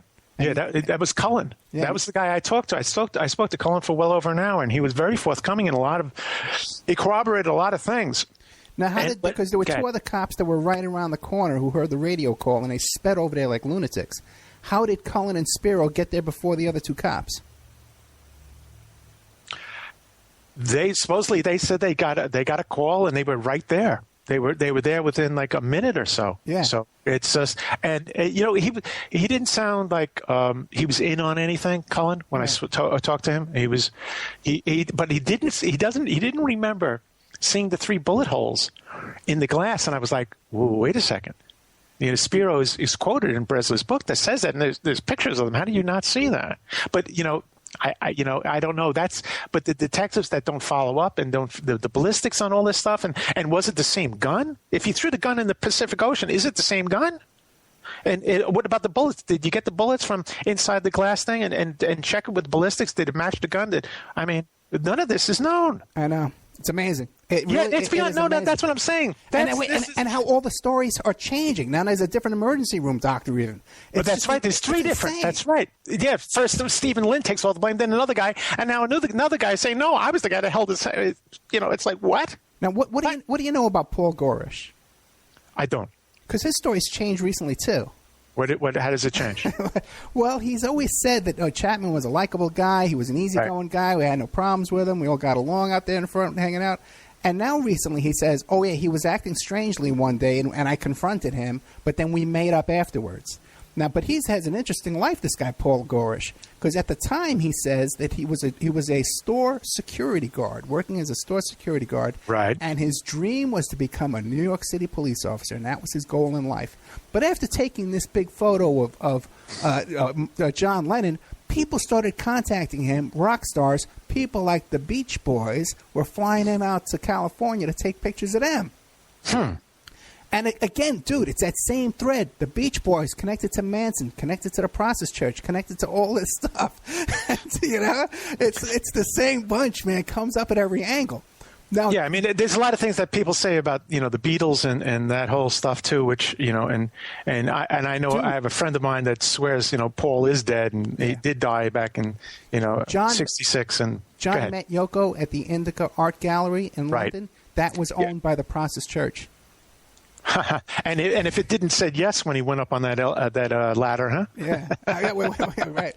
But what do you know about? Do you know anything about this? A story out there that Yoko Ono paid Paul Gorish up to $800,000 for some reason because he was in some kind of financial trouble, or she bought the album from him, or something. Yeah, there is, because when I couldn't get rights to that shot for my film. Okay. And when I tried to get rights, it went up to Yoko, and they said, you don't get it, and nobody's getting it.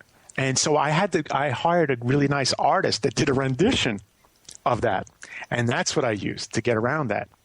So there is something to that. Wow. Yeah. And Yoko didn't give me any help. After I told you, she sent me a nice little note that said, because my site was #1 in the world for John, thank you for all you've done. It was a very short and concise little thing. But then she didn't give me any help at all. And I went to her later after the fact. I sent her a film, and I sent Sean and blah blah blah, and everybody I sent. But I told her, I said, I've been taking. I said, to keep the spirit of John Lennon alive, you should hire people like I've hired, videographers, to videography what is happening on his birthday and the commemoration for his assassination in Strawberry Fields, for historical evidence to keep his spirit alive. And you could put up, and I also came up with another thing. I said, when there was instantaneous, I sent this to her in whatever it was, 2009, and I said, you can put up now cameras in Strawberry Fields. People could now go to a site like my site, Strawberry Fields, and click on the live viewing of Strawberry Fields 24/7, 365. I said, this is now possible to happen, and you have the juice to get to the parks, New York City Parks and Recreation, to get it to happen. And she never even responded to me. And I said, man, that's a win-win-win-win idea for everybody. It doesn't seem like she really has that interest. And she had a boyfriend Yes. Right after this. Right. No, during it. Oh, really? I didn't know that. Yep. But that's why I didn't want to bring it up. Yeah, earlier. That's what I was alluding to. But after the death, he was walking around in John Lennon's clothing, his jacket. Yeah, there's just I have a problem with her. Yeah. And it's and like I said, that's why I was alluding to it in the respect that I knew a lot of people, and I was known as the preacher in New York City's clubs at that time, and a lot of people knew me, and like I said, 85+% of people said right away it was her. Boom. And I asked a lot of people, and I asked some real famous people, and it was pretty much the same thing across the board. It's Have you looked into her background? Well, yeah, she's from a very rich banking family from Japan. Related to Emperor Hirohito. Yeah. I mean, she's from the aristocracy of Japan. And then she went to an all-male college. She was the only woman there. Yeah. Yep. I looked in, the word succubus is sort of. Well, then she was institutionalized in a mental institution for depression, and her departure from that is suspected. At one time, it said she escaped with the help of this.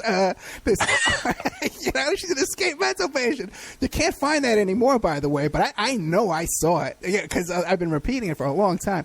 But okay. Yeah, and to get May Pang to sort of look over John while he has his 15-month lost weekend type of thing with hanging out with Harry Nilsson and Elton John and Keith and the drummer boy from the Who, freaking great drummer, man. I saw the freaking Who, and anyway, and I was there the night. I was there. I missed John Lennon's last performance at the Elton John concert by one day. I missed his last performance. I was at the day before, day after, I can't remember. But I missed that performance, and I was like, in November of whatever it was. And, I didn't do a sort of background. Why would they want John dead, Yeah. I mean, I alluded to it earlier. He's the greatest singer-songwriter and the most influential political artist of the 20th century, duh. But it's, he came to New York in September 3rd, 1971, moved from England, and he lived in the St. Regis Hotel, and then he moved down to Greenwich Village on 105 Barrow Street, I think it was. It was a Love and Spoonful guy that did it, and then that got broken into. So she got home in Dakota, and you have, but during this time, he goes out with John Sinclair and goes out to that concert, and John Sinclair was set up, and the bust with two joints and that whole thing, and he's in jail for 10 years, and John goes out there, and within 3 days.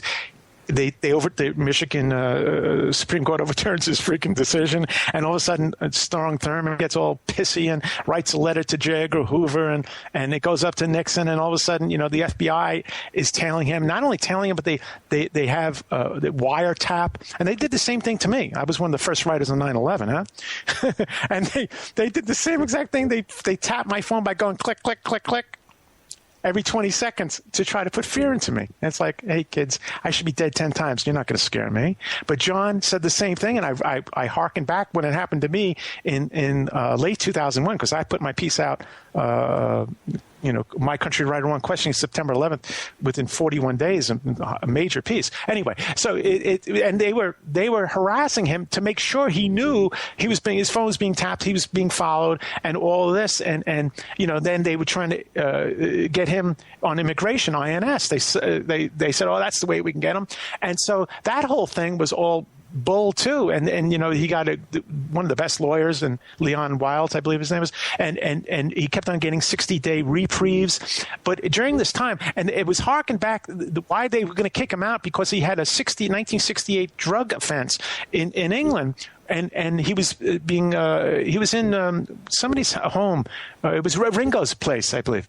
And he was staying there, and the cop who was known for busting Jagger and Richards and Donovan and everybody, and almost Eric Clapton, and John knew it. John got tipped off by, I think, Norwegian Wood journalist, the girl he was having an affair with. Anyway, tipped him off and said, they're coming for you, and he got his place cleaned out. And they set him up. The cop set him up, and they got like a half ounce of 291 grains of marijuana. It's a half ounce of hashish or marijuana or whatever. And they busted him for that in England. And it was a setup. That cop, by the way, who set everybody up, because everybody said they got prior knowledge and they cleaned out, even though they were doing drugs, they didn't have any drugs. And this guy, like everybody swore, and he later got taken down and spent like 4 years in jail for perjury on a case. The same cop, good for him. But you had this hanging over Lennon. This was the reason the INS had him, because he took the rap for that. Because Yoko couldn't, because she was not in landing the right citizenship in England yet. And so John had to take the full rap for that, which he did. And anyway, so you had that hanging over him. So you had the government of the United States, and they were scared. You know, they was hanging around with the Yippie boys, with Rubin and freaking Hoffman and everybody. These freaking, anyway, I don't know if Abby Hoffman was whose side he was on, but anyway, it's just you had them going down to supposedly the Miami Republican National Convention in '72, and they were going to have a big anyway, and it didn't happen. And John said, "Screw this, I'm dropping out," and he did drop out. And here's another thing, tangentially jump, okay, that hardly anybody knows, that John Lennon already had tickets bought. He not only wrote the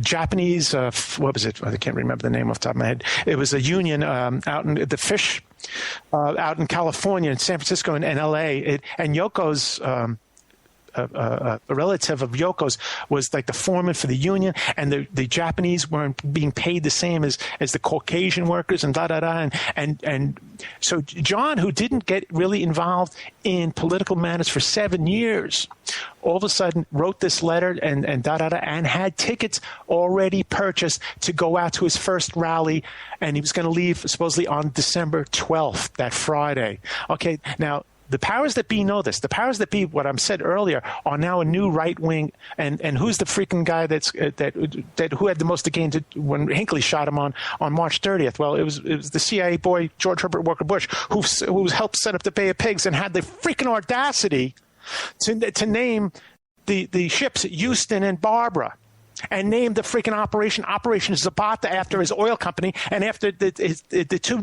landing ships, Houston after the city he lives in, and his freaking wife Barbara J. You know, I mean, you got to say, whoa. These people, I mean, you don't think historians going to find out? They know historians going to find out. It's like touche to you, you know. And anyway, so you have him, and it just.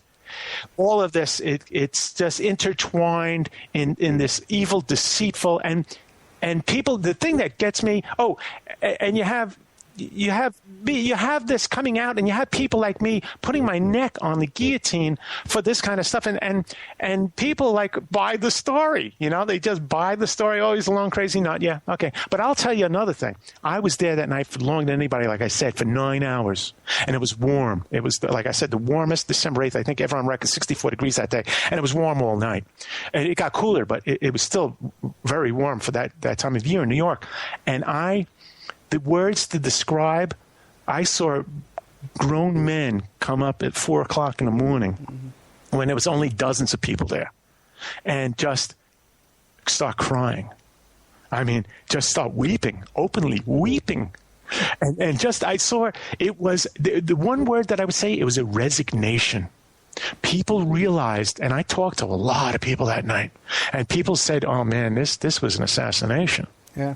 And we're mostly older. I was 1 month exactly away from being 23 years old. I was 22 and 11 months that day that it happened. And it was mostly older people that lived around the area or subwayed in at first that night that came. And the people, you know, they went through it like I did, but I was much younger. They went through John F. Kennedy, Medgar Evers, Malcolm X, freaking Dr. Martin Luther King, Bobby Kennedy, you know, Jim Morrison, maybe John Lennon. And it's like, whoa. But John Lennon was, I saw it in the people's voices, in their eyes, in their demeanor, that it was like, this is the end. This is it. And it was for me at 1 month shy of 23 years old, like I told you earlier. I swore in his blood, I'm gonna do everything in my life here to try to create a beautiful and loving and equitable and sustainable planet for our future generations. I'm going to do everything in my power, and I'm going to be fearless doing it. And I'm going to tell the truth no matter where it leads me, no matter what. I do not care. I will dig. And that's why I dig, and that's why I honored. I have the greatest site, one of the greatest sites in the world for drmartinlutherkingjr.com. I have johnfitzgeraldkennedy.net. I have robertfkennedy.net. I have John Lennon site. I honor and looked into these people's assassinations, but yet most people don't care. Most people are, it's like willfully ignorant. It's the George Carlin thing. And there's another guy I met, wonderful man. Freaking met him on the red eye coming back from freaking California. I had a great time with him. So it's just, but it's what it is. It's like willfully ignorant, and they're doing it. And I understand in a lot of ways, the mass media and now, the jobs, and there's no money. And so it's just, it goes on and on. But the connections here with John, it just. Okay, Mark, let's take a quick commercial break. And then I got some big questions for you too. Good. We'll be right back after this. More Mark R. Elsis, sorry. And now a word from our sponsors. Pacific West Bamboo, your premier source for sustainable building material. They provide construction-grade and craft-grade bamboo material for all your indoor, outdoor, and gardening needs. Contact them for event planning and display building as well. 503-839-8126. Or you go to their new website, pacificwestbamboo.com. Or you can contact them on Facebook at Pacific West Bamboo. That's 503-839-8126. Amanda from Pacific West Bamboo was our first sponsor. She's been so good to us, so please support her in return. I want to make everybody aware of our new members section at www.oppermanreport.com. You can go there and sign up for a monthly, quarterly, or yearly subscription. You can even purchase episodes one by one. You get full access to brand new original content, new guests, new uncensored interviews, my own investigations and reports, and we're going to be adding sections with documents, images, police reports, either provided by myself or by my guests, or for my own investigations, my own reports. So you can go to oppermanreport.com and you can sign up there tonight. You can start listening tonight. Strawman. I want to mention Strawman. Strawman is a band out of Toronto, Canada. They're good friends of the Opperman Report. They're a trio of guys who share the same mindset most of us here do, and they put that energy into their words and music. So check them out at strawmanmusic.com and drop them a line to let them know that you heard them here on the Opperman Report. We'll be doing an interview with Sean Duffy soon. You can get an autographed copy of my book, How to Succeed as a Private Investigator, by visiting my PI website, emailrevealer.com. We also offer a computer and cell phone forensics. We can recover deleted text messages to uncover infidelity. We offer asset searches, locates, email tracing, background reports, and we can even trace your spouse's email address back to internet dating websites to catch them cheating online. You can reach us at 800-572-9762, or you can email me at emailrevealer@aol.com. New World Mexican Women. Everyone loves the New World Mexican Women, and their line of fine, handcrafted, authentic Mexican jewelry of stone mosaic and abalone stone inlay. In their first book, titled New World Mexican Women, available on lulu.com, they teach you how to make this jewelry, and they have a collection of love letters to their men from their hometown that have immigrated to the United States to find work. They have also published a new book entitled Azuquina to the Rodeo. It's about a young girl that falls in love with a rodeo bull rider, and she runs away with him without telling her family. You can find the New World Mexican Women by Googling New World Mexican Women. And you can ask them about their deals on wholesaling their fine jewelry and all of the other projects that they have going on. If you'd like to have your business or website advertised here and promoted all over the world on dozens of stations every day, give us a call at 800-572-9762 or email oppermanreport@gmail.com. And now back to our show.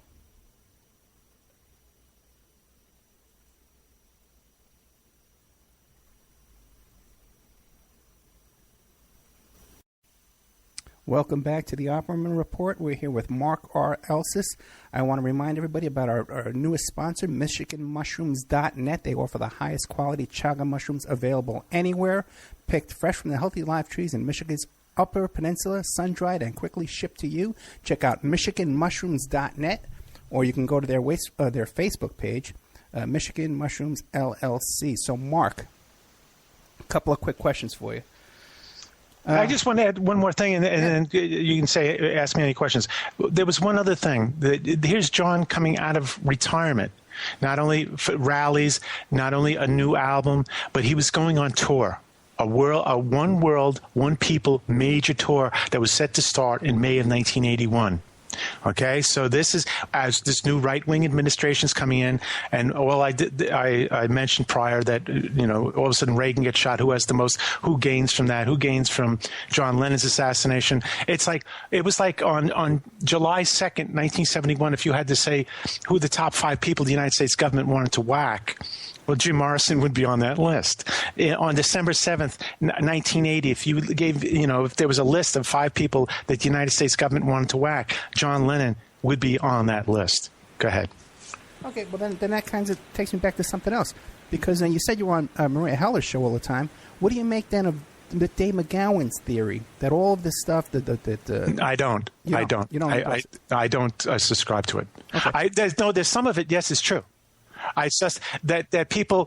It was like somebody else that said this things about John Lennon. Look, John Lennon wasn't an angel. I know probably almost as much as anybody in the world about John Lennon, and it's like he had his faults, a lot of faults, but the totality. And by the way, lately, I've seen, it's not just Goldman's book, which was back in 88 or 89 or something, but it's now lately there's this new whole thing. I saw a whole bunch of this like coming out because of his 75th birthday. It was as if somebody got a message to diss John coming up to his 75th birthday. And I notice these things. I'm very acutely, it's not just John, I know how the game is played. And so I've seen this, like, he was doing the retarded thing and da-da-da, and all of these things, and he hit his kids and hit Cynthia, all of this kind of, and grossly overstated, by the way. And I write these people and tell them, whatever. But go ahead. You're right, though. And even Chapman comes out when he does an interview with Larry King. Whoever heard of this kind of stuff? And he comes out with a whole version of events that's different from any previous version that he's ever given. One more thing I wanted to add, though, is because May Pang also mentioned about Hell's Angels. At the same time, we're hanging out up there at the Dakota with Yoko and John, too. That's interesting because I went to the oldest Catholic high school in the United States, LaSalle Academy, on 2nd Avenue and 2nd Street. And right around the corner from us was the Hells Angels. Yeah, I remember, yeah. So it's, I used to hang out down at Yippie headquarters down on 9 Bleecker Street. So that's where I was back in those days. Now, yeah, well, it's just, once again with the Dakota, which is an amazing building, by the way, built opened in 1884 by the singer, the heir to the singer. Fortunately, it was called the Dakota supposedly because it was so far away, but it was more his liking of the new territories in the country. But go ahead. What do you make? Same architect as, by the way, the plaza. But go ahead. What do you make of the stories about that the FBI had Lennon under surveillance that night, but by mistake they started following David Peel around by mistake? There's supposedly Freedom of Information Act reports to that effect. Do you know anything about that firsthand? No, but David is in my film, and really? I actually hired him. What did he charge you? Yeah, he wanted money. How much did he charge you? I forget. It was just to come up the story. It feels it's all right. I understand. You are who you are, and that that's okay. Come on up. And he was very gracious, and and he's playing music, and a lot of fun, and he was there. He wasn't there just for money. He was there for John. Yeah, all those guys don't have a retirement plan. All those. What about Aaron Kay? Did he charge you? No, it's. He did it for free? Who was that? Aaron Kay, the Yippie Pie Man. Oh God! I don't know. He didn't. No, he didn't charge, right? Yeah. No. Okay. It's no, but nobody did except for I think. I mean, and everybody. His photographer, Gruen. they were everybody, they charged me money, but they were very good all the way around with trying to make it happen. I still spent, an unbelievable amount of money on creating that film, and I'm very proud of it. It won a lot of awards and blah, blah, blah. So you actually interviewed Paul Gorsh. Gorsh, the photographer, you've interviewed him? No, I never interviewed him. I can't get a hold of him either. Yeah.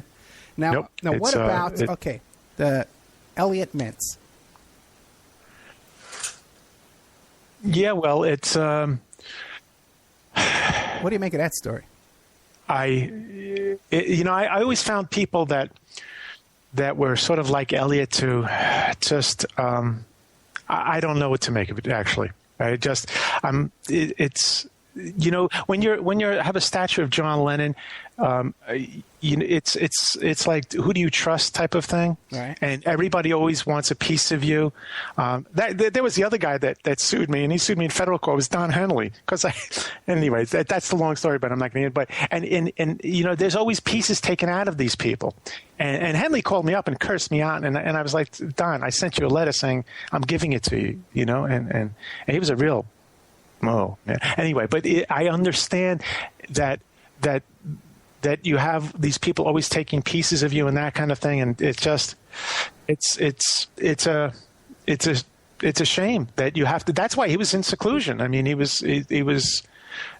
became like almost a Howard Hughes for years, a house husband type of thing, but yet he could go out to certain places in New York, and people would not be like they would be in England and that kind of thing. It's just well, the thing is that brings Elliot Mintz to my attention is because I was talking to May Pang, and right. She said, John wasn't close with him at all, but Yoko and him were huge friends. That's a very interesting story because for some reason he flew from California to New York that night because he had a funny feeling. Yeah, well, I don't know about was that the thing, the funny feeling? Because I thought he heard the news and got on the red eye or something?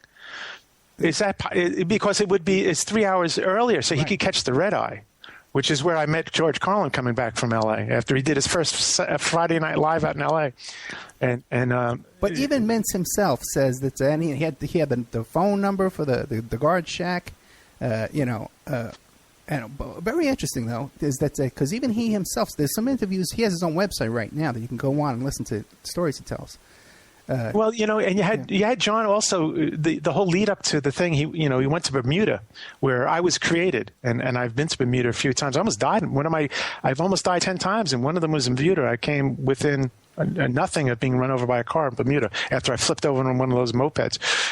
But he went to Bermuda. He sailed. It's a wonderful story about him, and went through a storm and got to Bermuda in a sailboat, and the captain let him go through the storm, sort of. And I remember reading this story years ago, and I forget whose site, but it was. And when he was down there, he had all these tapes, and he looked down on he was at the Botanical Gardens or something down there, and he looked down, and that's where a flower was called Double Fantasy, and that's where he got the title of his album. So it's you have like what I said 2 or 3 times now. You have the greatest singer-songwriter and the most politically top artist of the 20th century being assassinated with an incoming right-wing administration, head of CIA, who then tries to assassinate the president in the 69th day of office. And you have all these connections with World Vision and the supposed Patsy Chapman working at World Vision, and the son of the guy that supposedly shot Reagan, and the head of World Vision is a CIA front that knows the Bush family forever. I mean, this is how much more. And Dermo's name is not mentioned for over 6 years, and just coincidentally. I mean, it's just all of these, and the shots, the evidence, the physical evidence now doesn't. And I reprimand myself because I wrote that article 13 years ago, and I should have known better, because I already knew that you don't bring a patsy to do a mechanic's job. Okay. End of story. You don't let Chapman. I thought he was just an MK Ultra, which he was, patsy, but he was just. You don't bring him to do the shooting. That's for sure. And he wouldn't hit a group shot like was hit with what forensic pathologist said the group shot that was hit from Lennon from the left side from where Perdermo was standing from when I saw Perdermo that night, and that's where he would be standing on that side. So it's the ballistics, and then none of this is followed up, and you don't have, and like I said, the paraffin test, all of these. It's a matter of fact, it's an overwhelmingly staggering amount of evidence from all different ways, which proves we have a problem here. We have a major. What do you make of the whole thing about the problem? And nobody. What do you make of Chapman though being a security guard in Beirut? Right. Exactly. In Beirut, which was war-torn Beirut at the time. Right. So exactly. And he's down at Fort Chaffee, where all of these all of these Operation MJ freaking wave people are. I mean, but what do you make? It's like, whoa. Well, then he should have been able to get a group shot. Yes, I don't. And what about his art collection? What do you make of that old art collection? This guy had like a real art collection in his apartment in Hawaii. Yeah. Right, and he lived right on the 2207. It was the 22nd floor of that a beautiful high-rise in Honolulu. Yeah, on a salary of a printer in a hospital, and then fired from that, and then rehired, then fired again, and then goes to be a security guard, and then leaves that job, and so he's unemployed, and he's found with, like I said, $2,200 in change in his pocket. Whoa! It just. And most likely, did they test him for drugs? No, I don't believe they did. As a matter of fact, the guy that interviewed him the longest, I don't have the name right in front of me, but I was a detective, and Bresler has him quoted saying, I know you're going to make this like it's a conspiracy, but I would say this guy was programmed, meaning Chapman. Well, Chapman he knew what he was saying, this detective who was with Chapman longer than anybody else that night. So. Yeah, and Chapman wrote a letter to one of those cops that night. He wrote a few letters. Yeah, yes. It was very bizarre, saying you and I are going to go down in history. We made and the guy, he says, I was with him for a couple hours. Right. Yep. It's this is what I said, and I might put a Freedom of Information Act in for what I mentioned earlier, that when he heard small voices, a male voice in his head that told him to plead guilty. Now that's been changed. It's been morphed out to saying, God came to him. And he, blah, blah, blah, like God came to him when he was 16 years old, or Jesus came to him, whatever it was. And then he always saw all these little people and stuff, and all this kind of, and his wife doesn't get any problem. The cop that gave him the hollow point bullets supposedly nothing ever happens to him. Nothing happens to his wife, who he tells his wife that he went and got a gun and went to kill Lennon, but he threw the gun at the Pacific Ocean. But then there's other stories saying, no, he didn't do it. And then we don't know if that is the gun or not, because nobody tells you at the back end with the cops' investigation, because there was no investigation. Or if there was, it was quashed by somebody higher up to make sure there was nothing leaked out. Or if there was stuff leaked out, it was leaked out as misinformation or disinformation just to muddy the waters, to poison the freaking well. So we're sort of have to, 35 years later, with me probably knowing almost more than anybody about this subject, still going, wow, there's just a whole bunch of unbelievably circumstantial evidence that said that Chapman didn't do it and Perdermo did. Did you ever talk to a real mechanic and right next to Perdermo from the angle he was shooting at? But go ahead. Did you ever talk to Chapman's wife? No. I got her phone number. And also, too, she's still married to him. Yes. Yes. All these years. I know. I find these things really interesting. Like, what was it? Charles Manson just got married to, or something? No, that's these strange people that are like, just whatever. I don't know what to make of it. But she knew, and if that's the whole thing about that ticket thing again, because he said supposedly that he's going to see his grandmother, and he was in Chicago for 3 days because his ticket was the 2nd. Bought on the 2nd to go out. It wasn't bought on the 2nd, but it was they dated the 2nd to go to Chicago from Honolulu. So how does he get to New York? And how does the ticket change that it's Honolulu to New York then? This is a big thing that nobody has been able to figure out, and now all the records are destroyed and all that whole thing. But did somebody meet him in Chicago? Was his handlers in Chicago? I mean, what happened? There's a major question right there. So it just, it's. What about James Taylor? Did you ever get a chance to talk to James Taylor about his encounter with Chapman? No, I didn't. No, I met Carly Simon, but when I was working with Jerry Brown for president in '92, but never James. But I just listened to him on a clip like a couple of days ago from the Howard Stern show that he interviewed him, and I just looked it up again about his. It's just strange that he heard the shots. Huh? He was living right down. He actually said he heard the 5 shots. Oh, I never heard that. And there's another thing about that. There are people that said that they did hear 5 shots. So I don't know if there was more than 5 shots, or did people, but usually early on, like there was Jean Hill just changed her story after, so many years. You see her interviewed 30 minutes after the Kennedy assassination, and you hear her interviewed later on, and like somebody got to her or something, because she said there's multiple shots and they came boom, boom, boom, in succession and quick. So it's like Sirhan. They did when that CNN guy went to the California archives and found the audio, and he found this new audio of the Polish kid that was the reporter that put the tape recorder on the ambassador's podium that night when he gave the speech, and he left the freaking cassette on. And when he went to going after Kennedy, going into the pantry, and the CNN reporter hears boom, boom, boom, boom, boom, boom, boom, boom, boom, boom, boom. And he's going, whoa. And then the screams of all the women and everybody. And he's going, whoa, wait a second, that's more than 8 shots. And of course, he brings it to ballistic experts, and 2 different ballistic experts says, yes, it's more than 11 or 12 or 13 shots.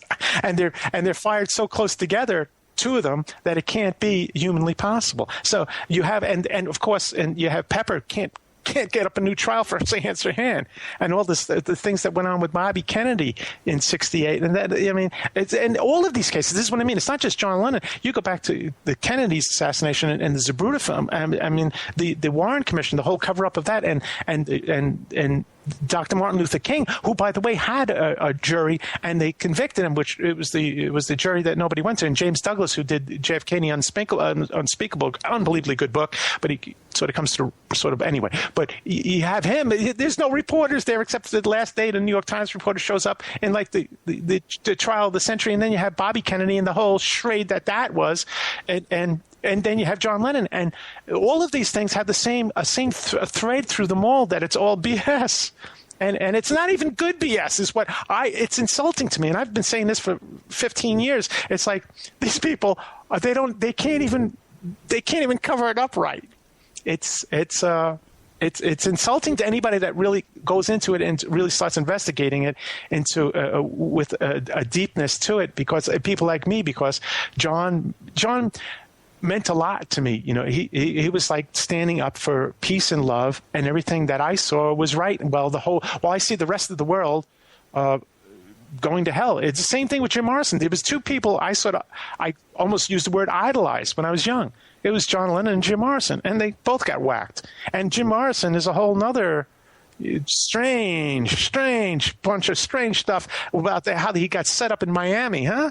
Yeah, he didn't freaking pull out his penis. I mean, there's 168 photographs. I know somebody that was in the second row. I mean, and they just it's like they set up with anybody. This is what I mean, because Jim Morrison didn't play ball, and he was, what he did with the Ed Sullivan show, like, with the Stones, or you can't say this, and they capitulated, and you can't say this. Ed Sullivan said, you can't, or light my fire, and he went, oh, sure, Ed, and then went on and sung it the way he wrote it. It's like, there's the difference. We're down to the last couple of minutes, Okay. And I think you're a great guest, man. You really are. We got to have you back. In fact, what you should do? You should send me an email, make a list of all the different topics you can talk about. I'm serious, and we'll do like an hour. We'll do some hour after shows and podcast sure. and stuff. Yeah, and thank you, for bringing this up, because this is, when I was recollecting being, I actually gave an interview last year, and I started crying, and I rarely cry. But and I was getting tears in my eyes when I was reliving the 9 hours with you. But just it literally changed my life, and I took the gloves off that night, and it was just because it's like, well, this guy. By the way, he knew what he was doing. He realized that he didn't think they were going to get to him, but he realized that the potentiality is there. Just like John F. Kennedy. John F. Kennedy knew he was a dead guy. Okay, President Kennedy knew he was dead, and he did what he did. And Dr. Martin Luther King knew he was dead and did what he did. Bobby Kennedy knew he was dead and did what he did. We're talking about people with sets of balls here. And people with like, and I know all the problems with Bobby and all that, but he, after his death, his assassination of his brother, he became a changed man. And so you have these people that stand up. It's just funny that, you know, like Bill Hicks, or who was it that said, you know, you have these people, like, it wasn't, you know, it wasn't all these right wingers that got shot, was it? You know, and assassinated. That's right, not one, yeah. So, but Mark, we're down to the last minute. So why don't you give us, so how can people find you if they want to look up your work and read about you? Well, I have, you know, I have quite a few sites. I own johnandyoko.com, a little site there. I have my major site is john-lennon.com, john-lennon.net, johnwinstonlennon.com, which is a site of his early history. And I have strawberryfields.net, which is my film site. And you can get me on, if you want to see the trailers or anything, I have a bunch of trailers, and I have Assassination Sequence, and my trailer has like 400-something thousand hits. It's really nice. And it has the song that Phil produced for me on it, Crying for John Lennon. And that's at YouTube/eImagine. And so, you know, if anybody wants to, and you can take a look at my network at loveearth.net and see, you know, peruse around. And you know, my last major writing was on AmericanExceptionalism.net. It's a 50-page paper, 50 Reasons the American Dream has turned to a nightmare. That's it, Mark. That's all the time we got, brother. Yep. Thank you all right, so Ed. much. I'll talk to you soon. Thank you. Bye.